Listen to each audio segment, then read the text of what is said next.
Now this is a story all about how my life got flipped, turned upside down. But really? Hey guys, I'm Lex and welcome to Words of This Life. I'm gonna run, and even if I fall, I know I'll be safe in my skin. Hey, hey, hey. Okay, so today's video is a story time and I'm going to share about the time that I was arrested at gunpoint at age 18.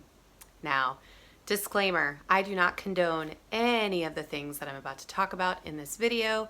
None of these things are cool. Doing these things will not make you cool, okay? So let's get started. All right, so in February of 2003, I turned 18 and I got my first apartment with my mom's help. Things were still kind of crazy because I was still using drugs, but it seemed like things were going a little bit more smoothly, but I was not ready for adulting yet, and you'll soon see why. Just a few short months after moving into this apartment, I met some girls who were dancers, and I left my job and started dancing. And things spiraled pretty quickly after that. I had parties all the time. I was not paying rent. I was using my rent money on drugs. The electricity kept being turned off. People were overdosing in my apartment. I overdosed in my apartment. It was just a disaster. We were on volume 10 all the time with the partying and with the craziness. I ended up getting evicted from that apartment because I wasn't paying rent. And because I didn't have a place to go, I ended up moving in with the ex-boyfriend of one of the girls that I danced with. And a lot of these details are really blurry, but somehow ended up living with him. So he was a drug dealer. He was selling cocaine. Now, he was selling cocaine to put himself through college, but again, I do not recommend that. I do not condone that. It is a terrible idea. So because I did not have a lot of money coming in, and whatever money I had coming in was pretty much immediately going towards drugs and other ridiculous things, I decided that I was going to start selling cocaine for him on the side. So he trusted me with that, which was his first mistake, and my first mistake was probably deciding to move in with him, now that I think about it. I got connected with a guy that I don't remember how I met him exactly. I think it was probably a mutual friend or something like that. Who knows? The details are kind of lost.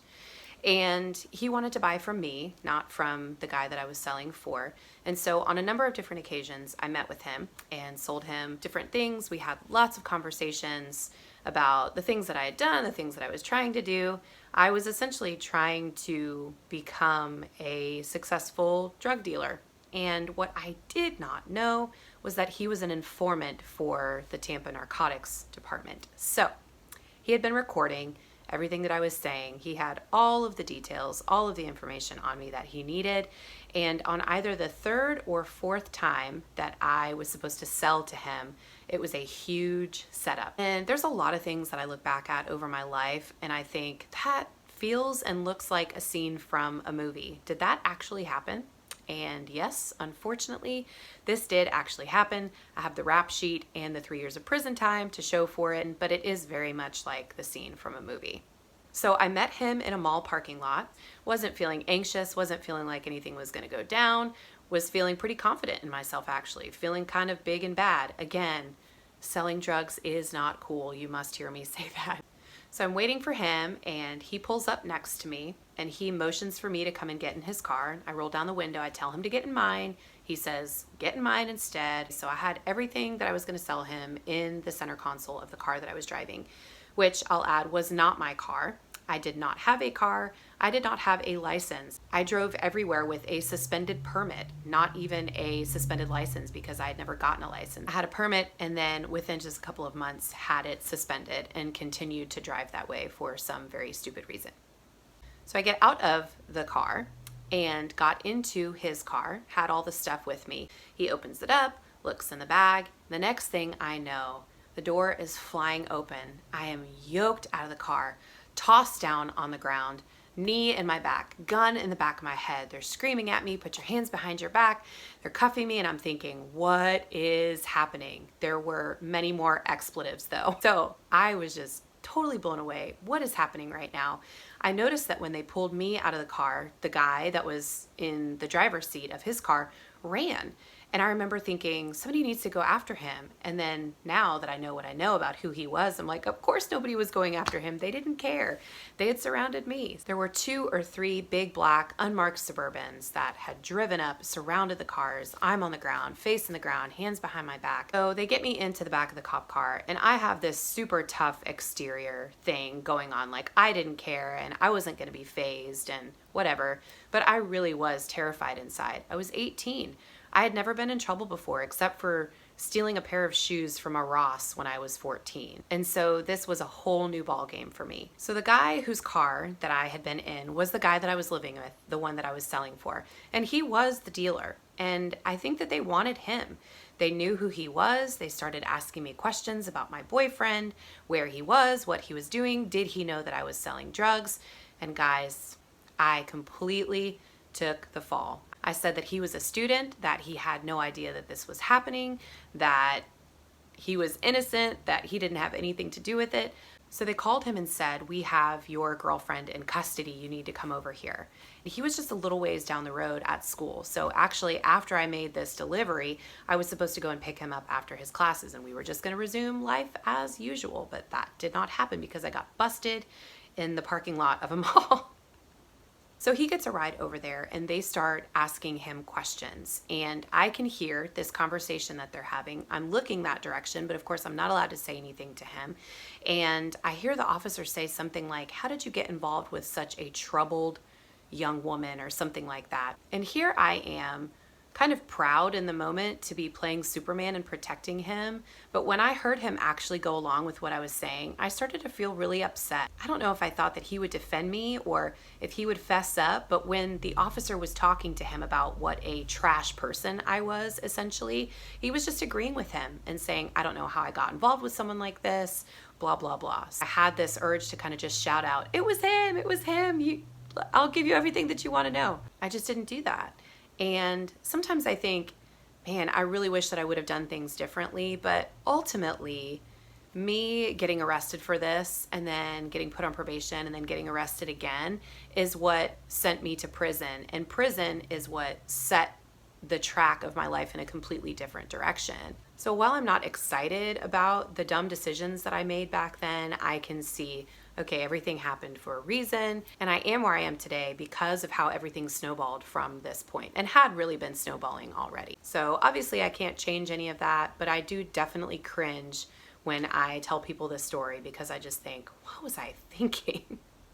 Seriously, somebody tell me, what was I thinking? So anyway, he gets to leave. They take me to jail. I was in jail at this point for 2 nights, and then the guy bonded me out, which of course I was grateful for. But by this point, everyone was scared of me. So I knew a lot of people that were selling drugs. I knew a lot of really shady people, and all of them wondered how in the world I got out of jail after 2 days for being arrested in the way that I was arrested. So I think that they were paranoid that I had thrown somebody under the bus, which if they only knew that I took it all onto myself and was being this like take one for the team player, loyalist. Again, I don't know. There's no good explanation for why I made the decision that I made. So I was out and was waiting for my court date, and the trafficking arrest was in November of 2003, and I did not get sentenced until June of the following year. So I waited and waited and waited. I had a public defender. I don't remember really much of that at all because I was still using. I do remember that I tried to plead insanity at one point. I told my public defender that I could just plead insanity, and even though I was kind of crazy, it wasn't the sort of insane that they needed me to be able to plead insanity. So that didn't work. And I remember the day that I was sentenced, my best friend at the time, Matt, took me to the courthouse, dropped me off. Both of us thought, I'm gonna go up the road, which for those of you that don't know means going to jail or prison. And I was shocked, absolutely shocked when I did not get jail time or prison time. And I had never been in trouble before, so I think they decided not to throw the books at me. I think they could tell that I was troubled and stupid and young and got involved with the wrong crowd, or at least that's what I tried to say. Although I was perfectly aware of what I was doing, I just wasn't really able to make good decisions. So they put me on probation for 4 years, and I wish that I could say that I stopped doing what I was doing and that it was a wake-up call, but I absolutely did not. I had a probation officer that I had to check in with weekly. I had to take drug tests. I did not have a bracelet. I wasn't on house arrest, so I was still able to go out and do whatever I wanted to. And that was probably part of the problem, is that there wasn't anyone really breathing down my neck. So I was still going out and partying all the time on probation. And I'll never forget this. I went out to a club. I think it was shortly after I was sentenced, and I saw him. I saw the guy that I'd been living with. Now, after I bonded out, I left his house and was kind of hopping around from place to place, and went out one night after I was sentenced and saw him at a club. And I told him what had happened, and he looked me dead in the eyes and he said, "You do the crime, you do the time."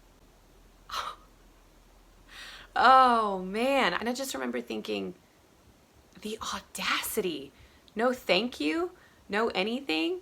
And yes, I knew what I was doing. I absolutely knew what I was doing. I deserved to be arrested, but he just completely ignored the fact that I had not said anything about him. And it was obvious they didn't want me. They wanted him, or someone that he was affiliated with, or someone above him. And so I felt like everyone should be thanking me for not throwing everybody under the bus, but nobody did. And I realized nobody actually cares when you're living that lifestyle. The people that you think are your friends are not your friends, and they weren't my friends. I just kept on partying and just found new friends and ended up messing up all of those relationships too. So I feel very fortunate and very thankful that my life did change, because that's definitely not how it always goes. There are a lot of people who are living that lifestyle of addiction and of selling drugs that don't live to tell their stories. So that is my story time. And there is another part to this story, because this arrest did not send me to prison, but while I was on probation, I was arrested again, and that is the arrest that sent me to prison. But for the sake of time, I'll leave it at this for today, and I will share another time about the other part of it. Thank you so much for watching. I hope to see you next time. My name is Lex, and this is Words of This Life. Bye, guys.